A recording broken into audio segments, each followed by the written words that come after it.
So yeah, genius moves. The genius really comes from those people that have given to the business. I think that's fair. I would love to take credit for all of it, but that would be ridiculous. You're listening to Elevate, the official podcast of Elite Agent for real estate industry sales professionals, property managers and leaders. With thanks to our partner, Connect Now, Elevate brings you the best tools, thinking and strategies to elevate your results. For more information about how Connect Now can make moving easier for your clients, visit connectnow.com.au. And to get new episodes of Elevate directly to your inbox, sign up at eliteagent.com/subscribe. Here is your host, Samantha McLean. Hey everyone, it's Sam here. Today we have the privilege of speaking with Peter Hooymans, the founder and CEO of Melbourne Real Estate, or MRE. Peter started MRE back in 1992 at the young age of 18, and this year marks an incredible milestone over 30 years in the real estate business. From its humble beginnings as a specialist in apartment project sales, MRE has grown into a full-service agency with more than 80 dedicated professionals. And known for their innovative approach and commitment to excellence, MRE now manages over 4,000 properties and continues to set incredible standards within the industry. So Pete, welcome to the show. Thanks, Sam. Good to see you. Well, amazing to see you too. I don't think we've seen each other in a few years, at least since you were on the cover of one of our magazines. Yeah, that's a while ago. And you haven't aged a day. That's very kind, but I definitely have. I think it was 2016, so. Yeah, I think that one particular shoot will go down, and some of the younger people, might not have seen EPM around back in the day, but that shoot will go down as one of the best I think that we ever had on the magazine. It was just incredible with your whole team and yeah, really lovely. We had the fantastic James Braun, photographer extraordinaire. We still use him today for our shots, and he's just very particular, and he sort of said, we're doing it, we're going to get a warehouse, and he had people on stools and people up ladders, and I remember the shoot. I think that one photo took about 4 hours. So yeah, it was amazing. Everyone was very cranky by the end of it, but it was, thanks. I'm glad you remember it because it was worth the effort. Yeah, absolutely. So this year marks your 30th year in business. And I mean, look, Melbourne Real Estate is not just famous in Melbourne, but throughout Australia. Well, I'm glad you're on the podcast. I feel like it's taken me 30 years to get you here. Yeah, I have. Sorry about that. I know you're a busy man, but congratulations on 30 years. Thank you. 18 years old when you started Melbourne Real Estate. So can you share a bit of the story for people that don't know you on how you came to start Melbourne Real Estate and what inspired you to enter the real estate industry at such a young age? Yeah, okay. So actually starting MRE at 18 probably wasn't quite accurate. I probably was more like 20. From school, I went to uni to do commerce and went to Monash, and I sort of got 6 months into that and thought, no, I definitely don't want to do this. Sitting in the lecture theatre, listening to all of inelasticity curves and whatever else jargon they were talking. I remember it. So I got out of that and I did a bit of labouring for a while. Then I saw a job advertised real estate sales, and I thought, I reckon I could do that. And at the time, so this would be, I think this would be 89, just before the sort of big inflation and the crash of 89. The fellow that did my interview said to me, he said, oh, look, you're a bit young. Come back in a year or so. I said, but I don't want to. And he said, no, you'll have to come back in a year or two. But I went away, and then I thought, no, you know what? I'm not taking no for an answer. And I actually pestered him. And Leighton Clark, his name is, he does sometimes look at my podcast. So if he's there, hi Leighton, he was a great first mentor, that's for sure, at 19 or 18. Yeah, so I took a job selling house and land packages way back then. And we were selling, a block of land was $20,000 and the house was 20. So it was 39 grand for a house and land out in the eastern suburbs. It was like, when I think back now, wow, they're all $1 million now plus. So that was the initial start. And I did that for about 3 years. Then I jumped over and actually worked for Central Equity for a little bit of time, which was the off the plan, I think, piece that I saw, which was great learning at the time because they were like the very first back in the day, 30 years ago, 30 plus years ago, selling into London and Singapore. And yeah, I think it just struck a chord. And from that point on, I thought I would have a go myself. And I don't know why I came up with the name. I can't tell you, Sam. I just thought, Melbourne Real Estate would be a good name. And I was like, that won't be available. I think I've told the story before. I went to ASIC and the lady there said, no, that name's been registered for 80 years, but it expires tomorrow. And I'm not kidding. It was literally, and it was just this stroke of luck. And so I went back the next day and registered the name. Had I been a little more savvy on the internet, I could have got a better URL, because our URLs at melbournerealestate.com.au is very long. But in the 90s, people were like, the internet will never catch on. I remember it. And the .com bust in 2000 proved it wasn't going to catch on. And the rest is history, of course. But yeah, that's the very, very start. But I worked, at the time, listing and selling like everybody does today in the game, and sitting in people's homes at night and having a glass of wine with them and telling them why I was their man to get the job done, and then doing the opens. And back then, no smartphones. We would take turns on changing the cards in the window for the window display. Telephone calls took 3 times as long because you had the old dial phones. You had a little paper Rolodex, and it was very manual compared to today. Do you remember your first listing? I do. I actually remember my first listing was a block of land. It was a half an acre block. It's a street in Belgrave called the street is actually called the Serpentine. It's called that because it's this sort of zigzaggy road that goes all the way up this hill. It's quite a steep bit of land. And I listed that block and I sold it within a couple of weeks. I remember this really lovely old lady who called into the office and she wanted to build a little sort of artist's hideaway. So working out in the valley, in the hills, back then you had a 4-wheel drive because half the blocks you were going to see or properties were unmade roads and that type of thing. So I remember sort of driving onto the block and actually signed the contract with her on the bonnet of the car. I remember that because it was paper contracts, paper authorities, a bit of carbon paper so that you could give them a copy. Yes, I actually can't remember her name, which is bad. I should be able to remember her name, but I remember her face and I remember the deal, and then going back to the office, very excited. It was I think it was the first or second week I was in. So that was a good little start to get going. Yeah, amazing. And as I mentioned, MRE is celebrating 30 years this year. So let's do a bit of a walk through history. What are some of the key milestones and achievements that really stand out to you? Yeah. So we started our first office out in the Yarra Valley, actually, because I grew up in the Yarra Valley. And I remember meeting an agent in town. I had friends in South Yarra, Richmond, and I would come into town quite often. And I met an agent in town and he said to me, "Now, why don't you move in town and sell?" And I said, "Why?" And he said, "Because out there, everything's 80 grand. Everything in here is 250,000. And he said, "It's the same amount of paperwork."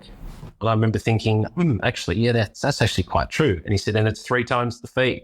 We were, of course, back then we were at capped fees, roughly, I think it was 2% regulated fee, something like that. So I made the decision to open and come into town, which was really, it was huge. It was like scary as anything. I came from the valley. I rented a house in Richmond. I actually worked out of my spare room for quite a few years, selling stock for builders and developers just around the South Yarra, South Melbourne, Richmond. So there was a couple of, probably my first really good listing in town was in Grange Road in Toorak. And I got an introduction to quite a wealthy, prominent businessman in Melbourne, still is actually. And he was building 15 luxury homes in Grange Road. And it was listed by a major agent. It was listed by Kane Burton at the time. And I think their authority expired. I'm not sure, whatever. I ended up meeting this guy thinking I really don't have a chance in hell. And he said, "You know what? I'm going to take a punt on you." And he gave me a go. And lo and behold, I sat on that job morning, noon and night, spoke to people, spoke to the neighbours, and I got a couple away. And then he was like, "Great, I'll extend your authority," and ended up selling the project out.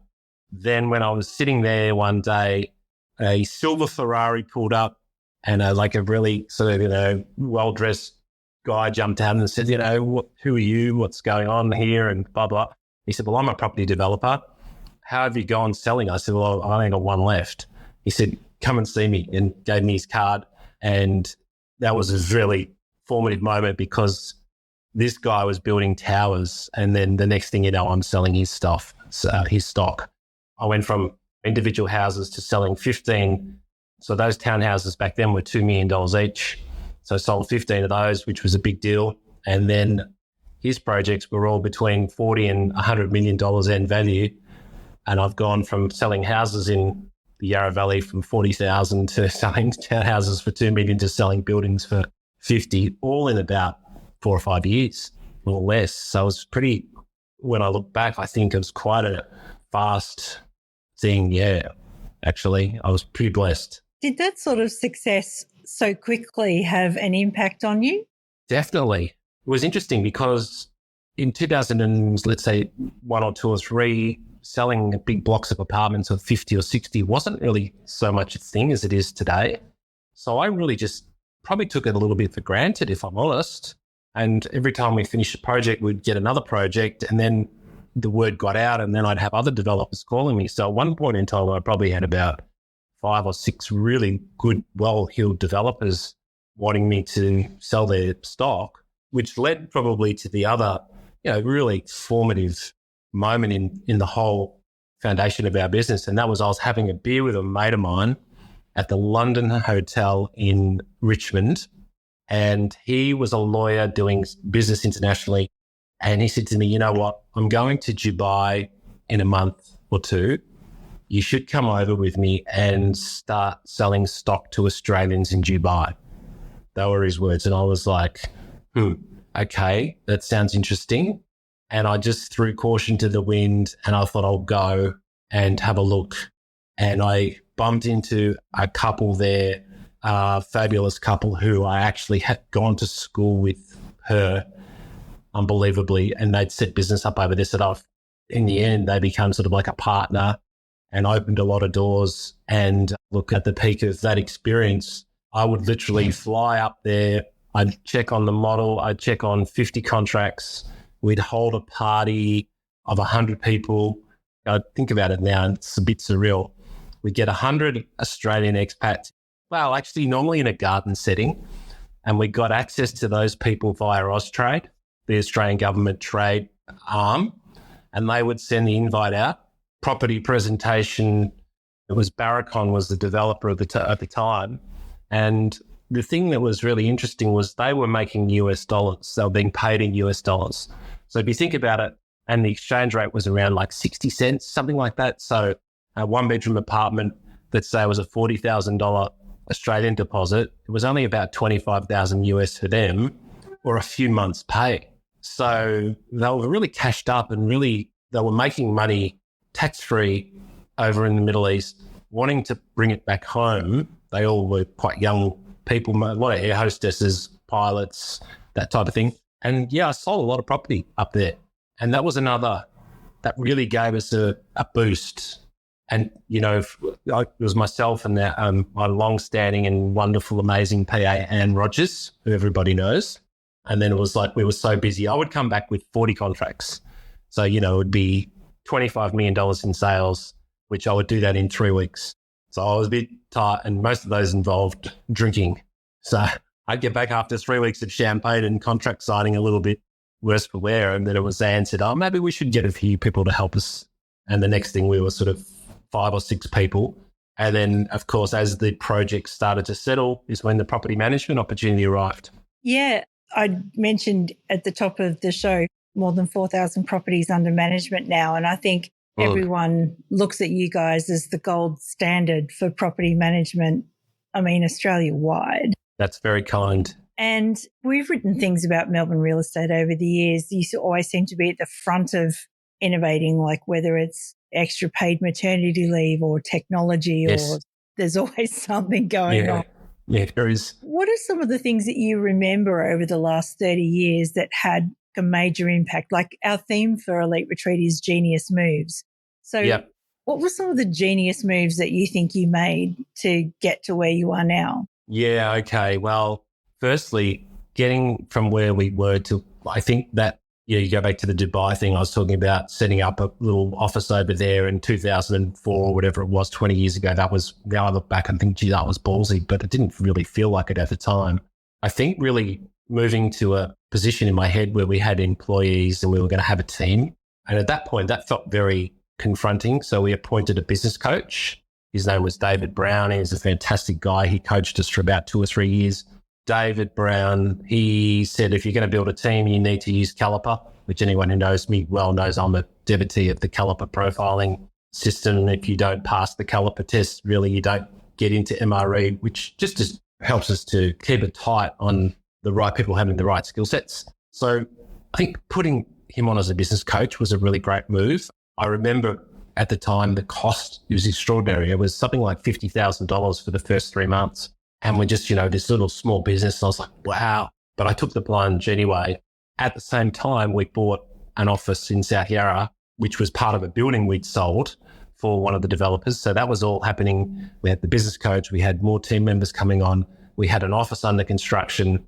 It's funny because back then it was like, would you like 50 car parks with that? And we were like, no, we'll never need 50. Now we've got 75, I think. But we were talking an area of called Forest Hill Precinct. We were the first tower in the precinct. Now it's completely full of towers. So those two things were having a business coach for a long period of time, I think was really good for us. And then when we got to maybe it was 10 or 12 people, I had another friend who was a very experienced businessman and he said, look, you need a bit of help with measuring performance. And he said, you're just kind of like going through the days and just selling and you're not really tying down a lot of loose ends. So he came in and brought us a little bit of corporate governance. And that led to a phone call. I was driving, I remember it, I was driving a road down in the morning to Peninsula. I got a phone call and I'll say the name. It was actually a phone call from Claire Varel, recruiter. And she said to me, I've got a guy you need to meet. And that guy was Tim Ear, ex-Ray White. And it was about coming on for a GM role. But I was so uncertain about doing it at the time. And it was all really expensive and scary. And I think we did about 7 or 8 interviews and 6 months went by. And he rang me one night, Tim rang me and he said, mate, look, don't be offended, but this interview's gone for 6 months. Can you just say yes or no? Whatever you want to do is fine. And Timmy came on and we had an amazing period of time where we had tailwinds and constructions, the towers just popping up everywhere. And so from the business coaching point, that gave me confidence to build a team. At 20 people, we had a GM come on who really knew his stuff on the real estate side of things, having done, I think he'd done a decade at Ray White actually, accountant by trade, so very smart cookie. And he was also fantastic with people. So we built the team from 20 to 50 really quickly and well in that next period of time. So I guess having the courage, Sam, because all of the moves I'm talking about, like business coach, scary, general manager, sounds easy now, but at the time you're going, I'm going to put on $150,000 salary. What's this? 15 years ago, it was sort of quite confronting. And then I'm thinking, what's he really going to add? And maybe I can do it. But it was all about bringing on the skill sets you don't have. And, I'm not an accountant, right? So once you start having all these people and salaries, and you need to keep the numbers tight and you need to know what's going on every day. And that's where we were able to really propel and we had some fantastic momentum. And then it just took off because we had developers ringing us to sell their projects. We had projects that were settling and they were quite big, 200, 250 apartments. So we'd sold them all. And then in the meantime, everyone knows Steve Fitzsimons. Steve would come up. He'd be down there flat out renting them. And it was kind of when we got to about 5 or maybe it was 700 properties, I said, maybe we should put a bit of focus on the property management side. That's quite a number. And then again, we had the expertise of Tim and co to help bring some structure. So genius moves. I don't take credit for a lot of the success of MRE story personally, because it's just, there's so many people involved. Sure, I've had to make some hard decisions, but the reality is it's been a substantial group effort from a heap of really long-term players. Some of them have moved on now to do other things, a few within the industry, quite a few out of the industry. had such fabulous talent come through. And when we were about 46 or 48 people, I remember we did our Christmas party. I flew everyone down to Tassie and we went to Mona for 2 days to the museum, and we had this incredible kind of cultural immersion, and it was just fabulous. Everyone was best mates. And that period of about 2.5, 3 years, I think only one person left in that period of time, which for a business of 50 people, looking back now, that's quite a low turnover. I mean, staff turnover wasn't even a term. So yeah, there were a couple of the things that come to mind. And the other one would be when we were looking out the window here, literally, and the Melbourne skyline was just dotted with cranes, let's say 215 onwards, tower upon tower being built. And we really, Steve-O and I were looking at that going, wow, someone's got to manage all of those. And we scaled up our systems. We, again, sought out coaches, and I was blessed to have the help and assistance of, the great man, the godfather really of bread rolls, Chris Rolls. I don't know if you know Rollsy or not, but Chris Rolls owned Rental Express. And I approached him at Arac and said to him, could you help me with a few things? And he said, I'll tell you what, you fly to Brisbane every month, once a month for a whole day, and I'll bring you into the office with Steve and teach you everything I know. And we did that for 12 months. It might have been 14 months. We'd go to Brisbane. And so I got to learn from one of the greats there. Yeah. Yeah. Amazing. So again, taking on that coach. So yeah, genius moves. The genius really comes from those people that have given to the business. I think that's fair. I would love to take credit for all of it, but that would be ridiculous.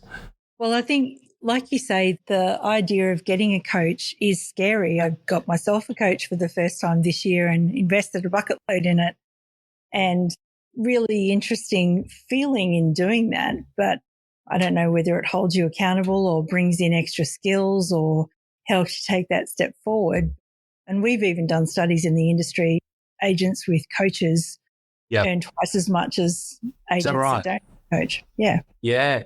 Okay, that's interesting. I think, maybe there's a little bit of as well, because you're spending the money, you're maybe a little bit more committed to it. There's probably a bit of that. But I think as well, there's that arm's length piece where when you're in it day to day, you're so sort of focused on it, and fresh perspective's difficult.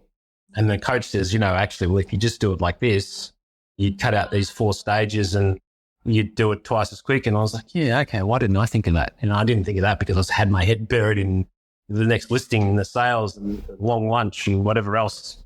Yeah, you can't read the label from inside the jar. So that's a good one. I like that. I'm going to use that. You can have that. So we had not only, I go back to David Brown in early 2000s, but post that, we didn't stop. We had another fella, and this was post McGrath Arac event, that with a fella by the name of Vern Harnish spoke. So we sought out a Rockefeller Habits trained coach. His name was Robert Curvis. He came in for a couple of years, and he was very A team and B team. If you don't get the whiteboard right, let's list any B players, literally. And he goes, I'll be back in 4 weeks. The B players need to be gone. If they're not gone, I'm not coaching anymore. He was hard. So we had him. Then we had fantastic leading teams.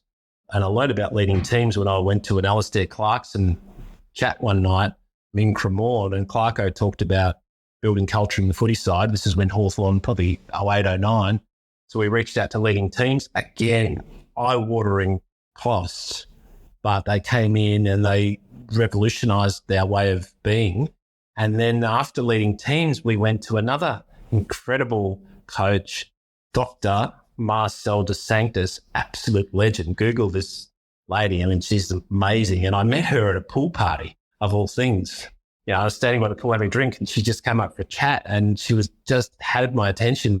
So her company was called Centre for Leadership Advantage, CLA, which has now been merged with a much bigger company, I think, which she is now, I believe, managing director, gone on to bigger things. So we've never stopped with the coaching piece. That said, we currently don't have one, but we're looking. Do you know what I mean? So there's been a lot of coaches. Amazing.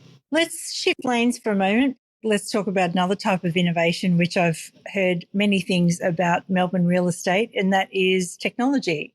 So I know you guys try to stay on the leading edge of anything that sort of efficiency, productivity, that sort of thing.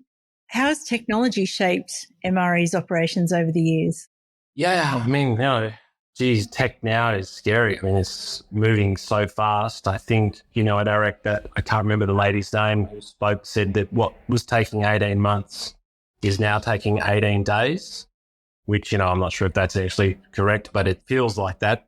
Again, we made the decision, maybe it was 2010 to migrate to Agent Plus, which is Scott's project, or was Scott's project. Now it's Colmio.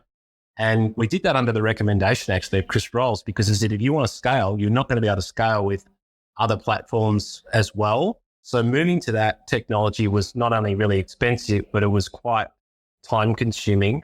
And it was another decision that was difficult because it was expensive and it was going to take a lot of time.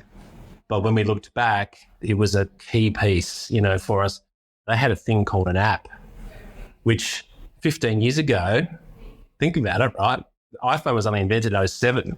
And in 2010, here we were with an app where an owner could hit the app on their phone and they could download all their statements and their bills and their bits and bobs for their investment property. And that was really quite cutting edge at the time. That was another great move that we did. That has merged now into a different platform. I won't get too deep into the platforms, but I think at the moment we're trying to reinvent that same sort of move in property management. I think there's a lot of companies who are having a go at this software piece in property management, but it's become more complex because Victoria is different to Queensland and there's so many variables. It was simpler back then, that's for sure. But technology, so I mentioned to you before we started about bringing fibre into the building here, which doesn't sound like a big deal, but 15, 20 years ago, getting fibre was a big deal. I think seeing how much was going to be online, and now really online is the gateway to everything property. But coming back to systems and software, we've always been willing to take a bit of a leap in that regard to get our workflows and process really tight and most importantly measurable. So because, we're like really big on service. And how do we measure that? Well, that's a bit of a non-tangible, right? So we measure service on all the other little micro components that you have to do every day. To do that, you need a great piece of software that can give you all the data. So we're huge on data. That said, Sam, in all honesty, I think now some of the big franchises are building some incredible platforms. We probably can't quite compete in that space. But again, software is one thing, getting the data in and having your people embrace it is probably the key piece. And that's where we had a lot of help and we created a lot of horsepower, having great people. Like you can have honestly, spend whatever you want on software. You need great people. That's where I'm going next, actually, because you also can't have any sort of conversation about Melbourne real estate without having a conversation about culture. Because, I've walked past your building and the culture hits you like a freight train and you're not even inside the building. Is that on a Friday afternoon? No, but there's just an energy about Melbourne real estate that is quite unique. And this is a bit of a debate question and no wrong answers. Everyone says culture eats strategy for breakfast. That famous culture eats strategy for breakfast. Yeah. Okay, I knew you were going to ask me some hard questions. Yeah, I think so. I'm going to agree with that. Tick. Everybody wants to have a great culture. You can have all the strategy you want in the world, but if you don't have awesome people that are prepared to jump on the sword literally and do whatever it takes to solve problems that are really huge or, difficult, then strategy just doesn't even get it looking. So I'm going to say, I think when your team members are helping each other out in a big way, when they're going out together and they're not just working together, but they're enjoying time together, so they've got each other's back. For me, that's culture. They're more of a family than a business unit. I think here, we have a lot of business units work together. There's a lot of collaboration. We're not, I think a lot of businesses get siloed, not very sort of my division versus your division, or in sales, I think in real estate sales, very individual. It's a very individualistic pursuit. Whereas I look at our resales team now, moving away from property management, and there's 10 in there. And it's like a little family. You go in there, they've all got each other's back, and someone goes on holidays and another person does their opens, and there's no expectation around, I want that commission, and there's a lot of help. So culture really hard to build, really hard to measure. I think also quite hard to define. But again, a great real estate guy, Chris Hanley, Byron Bay, he's a legend. I was talking to him one day, many moons ago, probably 20 years, and he was a big culture man. And he said, I'm not sure how to describe it, he said, but I can smell it. That's what he said to me. And I said, what does that mean? And he said, if I come into your office, he said, I can tell. He said, I just know. I was like, wow. And I was actually a few times we spoke about him coming down to speak to the team. And I was always like a little bit nervous. I'm like, oh, what's he going to say? Is he going to smell? What's he going to smell? But you know what I mean? Like it's one of those things where you can sense it. And we've had some really, without again naming names, good industry players in the business come in for a visit or a hello, a look just this year in 2024. And they sort of look around and they go, oh, wow, this is like got a pretty cool culture. And, you know, we do. When you walk in, you've got Holly and Caitlin and you've got Isabel bouncing off the walls and, you know, sort of friendly type, good energy. It's a lot of good energy. But we work on that too. We read a lot of books together. We share a lot of ideas. There's a lot of texts and emails about, you know, if someone's down here, there's a lot of talk. You know, how you okay? How do we help your energy? We talk a lot here about frequency and energy. Frequency is a word I've stolen off Maddie Steinway, which has sort of replaced energy, but you can tell if someone's off a bit. And so we work on that strategy coming out, outperform that type of thing. Because, you know, I think in our game, such a people-oriented game, you know, how you project your energy and how you're feeling. And so one of the first sales techniques you get taught is when you're selling on the phone, smile, because they can... And stand up. Yeah, stand up. You got it. You've learned that one too. And I was like, oh, that's crazy, but it's got merit. So in a face-to-face situation, if someone's in the office and they're like really sort of negative and down, we probably have a chat with them and see if we can help them. If we can't help them on that day, we probably say, maybe you should go home and take that energy with you so that we can all flourish because we're all feeling really good. So culture's chump strategy, Sammy, all day. Yeah, I remember Chris Hanley said to me, culture is caught, not taught. So there's another one-liner. They seem to be coming up a lot in these podcasts lately. And we've been through phases where, you know, we've had to rebuild it a little bit. And, you know, obviously post-COVID was a tough phase because the team had been apart for so long. And it's something you really can't take your foot off the pedal. You have to constantly be looking to have ways to bring the team together. It's a constant job. So what is happening at Melbourne Real Estate to celebrate 30 years and where's my invite?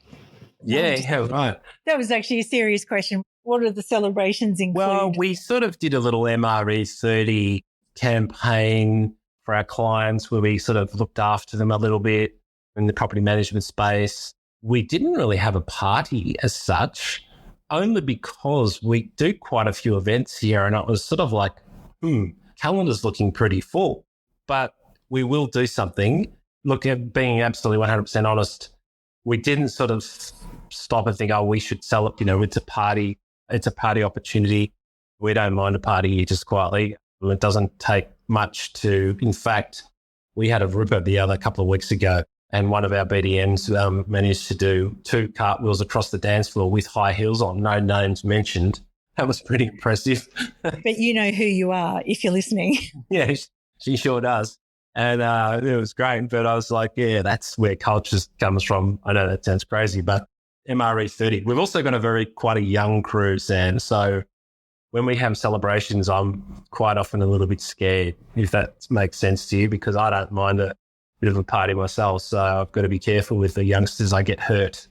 But we will put something together at some point when this year's been really busy, you know, like I hate to sort of, you know, everyone's busy, but mobilizing 40 people to go to Arak was a big thing, you know, just getting the accommodation, flights, getting everyone there and getting the team together. That was actually an awesome culture builder to have us all out for dinner on Sunday night. So everyone's gone on day one. They've seen Ryan Serhant being inspired. And then we're having dinner that night. And the energy was like awesome. So I sort of feel like the celebration is this year, you know, of all the things we're doing. We're doing some really cool initiatives. So yeah, I will invite you to something somewhere to say thank you for sure. Because you've helped us immensely along the way. I'll make sure that my diary is clear for the rest of the year, just in case. I heard that you are launching a podcast actually to celebrate your 30 years. Tell me a little bit about that. So podcasts are sort of, again, that was a bit of an odd thing. I was like, people like, all the creative team were like, you have to do these podcasts. I was like, oh, do I really? Yeah, okay. And I can see you're in a proper studio there with acoustic treatment on the walls, which I don't have here in my office actually. But the podcast was about, so we thought, MRE 30, let's do 30 podcasts of 30 things that have happened, 30 years, 30 stories. That's how it started. And as we went through the archives, if you like, there's so many more stories than 30, there's 3,000, but the podcast at one point was every Thursday, 1 till 4 in a studio. We had a fabulous PR lady, Nat Cheeseman, who was there. She's a pro, helping us put it all together and everyone on time, subjects. There's more to a podcast than meets the eye. You've got the sound engineer, you've got the video, you've got everyone quiet. Don't make a noise with the water jug during the thing. Turn the air conditioner off. So you're sitting in there like sweating. The small details, but we've really enjoyed it. But the one thing about the podcast, we would do 5 in a row, back to back. So that was a bit of a surprise. I was walking out of these podcasts going, oh my God, I have to lie down. Like I need to go to bed. Like it's 5 hours. It was full on. 5 hours of hard listening. Listening and talking and thinking and trying to stay on. But I really enjoyed it. The good ones, and you probably, maybe there are 1 in every 3, they're quite giving to the people in the room, to the people that aren't actually in the podcast but are listening. I had one where we did a podcast on maternity leave, and we had about 3 other ladies in the room, and they were actually all in tears about the maternity leave program, and I was sitting there trying to keep a straight face while I'm talking, and then someone else's voice started to crack, and it was quite a energetic and sort of actually quite, after that one I felt quite proud. I had a very overwhelming feeling of being proud about what we'd done with that. So that was unexpected. So we did every Thursday for about 10 weeks, 5 podcasts every Thursday, bang, bang, bang. And then after about 8 or 9 weeks, I was like, can we maybe break it up a little bit more, because weekly was demanding. I know there's people out there who do them daily. Hats off. That's hard going. Yeah. I've got a new respect for radio announcers. You imagine getting up at 4 a.m. and driving to a radio and then sitting on drive time from 6 till 8:30 and having to nail it. That's a tough job. And newsreaders, for example. Yeah, so we just had a go at it. We've probably launched about a dozen episodes, I think, so far. I literally sent an email to my creative team last night at 8 o'clock and said, hey, because with the podcasts, they're hard to measure. Are people listening? Do people really care? Does anyone give a shit? I don't know. I just say how it is and I say what I think. But last night I had 2 calls from 2 people I really respect in the industry, and they were like, mate, what's happening with your social media? And I was like, what do you mean? I thought it was going to be some shocking something being posted. And they were like, it's going off. I said, what do you mean? Is it? Oh, okay. How do you get time to do all that video? I said, well, I don't know. I just do. But of course, 1 1-hour video, as you know, can get cut into 45 different clips. And our team just keeps posting these clips. So it looks like I do nothing but video, which is not quite true. But we're in the world of content now and everything's hungry for content, Sam. So I think across YouTube, Spotify, we've been a big user of YouTube to showcase rental property since 2010. We were one of the, that was that, you talk about genius moves, moving to videoing every property that we have for lease in 2010. That was a game changer for us. So that would be, you can throw that in the other basket, if you like, of first mover things. What's still unreal? No one else is doing it. I can't think of another agency that has 20 video cameras in their office, and maybe I shouldn't give this one away. Anyway, who cares? 20 video cameras with 20 people that are all willing to stand in front, and they all have their own style where they do selfies, introduction, and then they do their walkthroughs, and they're not professionally edited and produced, but people love them. And if you go onto our YouTube channel, we've got, I think it's 4 million views and 5 or 6, 7,000 subscribers, something like that. So again, with the podcasts, it's taken a while to get some traction. And now I'm kind of like, we've actually got a podcast day tomorrow. And we've got some really cool guests. I'm not sure if you know Dana Walton from REI Super. She's this amazing, lovely lady with really cool, she's just a cool, caring. I just actually be happy to be in the same room with her. Sort of that's what pods bring, and they bring that little get together, share some knowledge. And we've got no agenda with the podcast. We just go in and think, how can we help, whether it's new people that want to come into the industry or tenants that have got issues with landlords or landlords that have got issues with legislation. We just try and give the information as best we can to help our industry with zero expectation for anything back. And if something comes back that's positive, that's awesome. Yeah, so that's... I probably banged on there for a little bit too much, but that's the podcast. I'm quite passionate. I'm quite sort of, in fact, yesterday they were like, we've got potting tomorrow. I'm like, am I in that? And they were like, of course you're in it. I was like, oh, good. Yeah. So maybe they left me out or something. Amazing. Well, I've got one more question for you. Actually, well, two more questions, but one more question. Fire away. Next 30 years, what does that look like? Oh, God, next 30 years. Wow. So I'm thinking now, because of the speed at which things are moving, I'm really thinking in sort of 5-year blocks and looking at the young talent. Another thing we've really been big on over the years is a bit of a youth policy, which I stole off Alistair when I was at the footy, his football talk about rebuilding the Hawthorn Footy Club. I was having a chat this morning with one of our senior leaders about immersing a group of our youngsters in a program with Fiona Blaney's awesome business, Real Plus. I know I'm not trying to plug here. I'm just saying who we all know Blaine's, and we're trying to work. You can plug her. It's all good. Yeah. So we've got this young group and we can't sort of get them all to do it because it's not cheap either, but you get what you pay for. So the next 5 years for me is like bringing this next guard through of leaders and how do we develop them. Again, it's a bit like culture. You can just never take your foot off the development piece. And because, some people are more willing to develop themselves than others. So you've got to weigh that up too. Beyond that, that would take me well into my 60s. So it's an interesting question. I haven't really looked much beyond about the next 2 5-year blocks. My son is like, should I do real estate, Dad? And I'm like, no, you're not doing real estate, So go to university and become a banker or something. And that sounds familiar.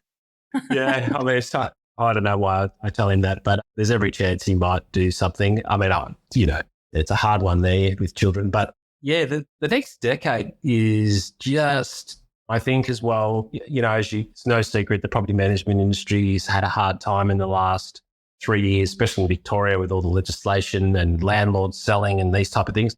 We've really held our ground super well. So I'm massively proud of our team. So the next phase is really to pass the baton to the next group coming through.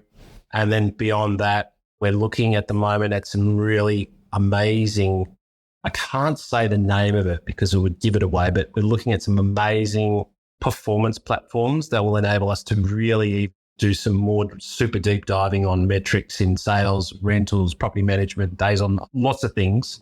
And we had a bit of a look with our senior team and they were like, oh my God, if we get that, we'll 5X. I said, I know.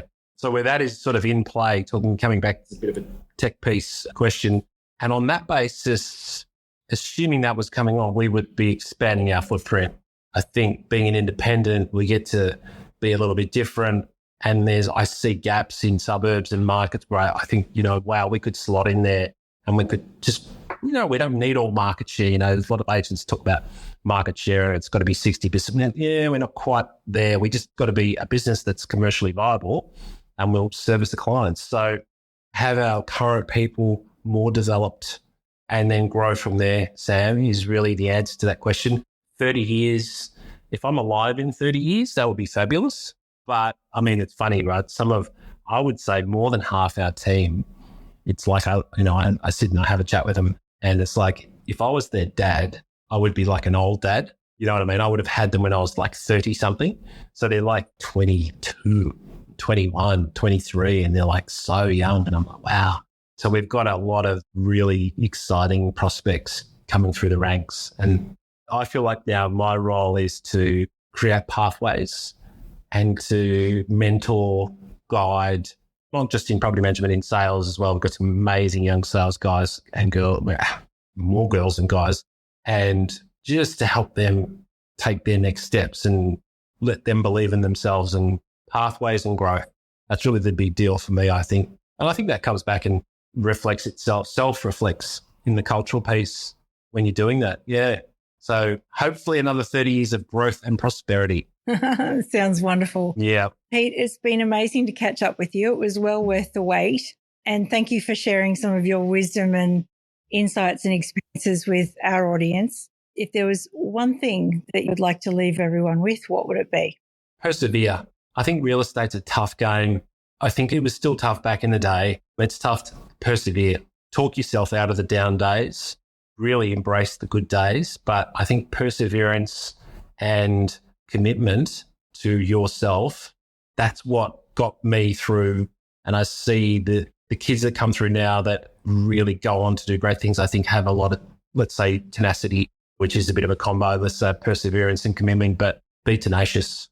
You are not too young, male, female. I mean, one of my absolute heroes of the game is Sarah Hackett. And I met Sarah, I was lucky enough to meet Sarah when she's in her 20s. And she said to me, I'm going to do this, this, and this in Brisbane. And I remember thinking, oh, yeah, okay, that would be really interesting. I mean, look at her now. Obviously, with the help of Damien, created absolutely killer business. But I just think she's just such a fantastic example of what's possible. So be tenacious and have really big goals, just bigger than you could ever think possible, because you tend to grow into them. Amazing. Pete Hooymans, thank you so much. Sam, good to see you. Thank you. That's been fun. We hope you enjoyed this episode of the Elevate podcast, with thanks to Connect Now. To stay in touch with all things Elite Agent, sign up for our daily newsletter, The Brief, at eliteagent.com/subscribe.